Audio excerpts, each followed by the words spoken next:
করেছেন এবং আপনাদেরকে যে কারণে আমরা গত বছরও অ্যাকনলেজ করেছি সম্মানের সাথে এবং আপনাদের প্রতি আমরা অনেক কৃতজ্ঞ।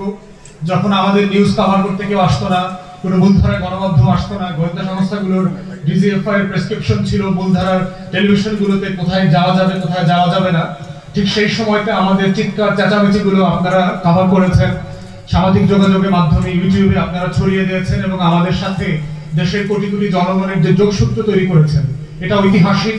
এবং গণ অভ্যুত্থানের যদি অবদানের স্বীকৃতি কাউকে দিতে হয়, আপনাদের সাংবাদিকদেরকেও, আপনাদের অনলাইন প্ল্যাটফর্ম মিডিয়াতে যারা কাজ করেন, যারা চালান, আপনারাও এই অবদানের একটা বিশাল অংশীদার। অর্থাৎ সেই জায়গাতে আমরা আপনাদেরকে অ্যাকনলেজ করছি এবং কৃতজ্ঞতা প্রকাশ করছি আমাদের তরফ থেকে।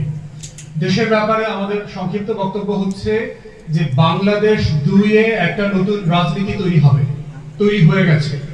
মুক্তিযুদ্ধ যেভাবে ৭১ পরবর্তী জনগোষ্ঠী এবং জনতার এবং তরুণদের চরিত্র মনোজাগতিক পরিবর্তন করে দিয়েছিল, ২৪-এর বাংলাদেশও বদলে গেছে।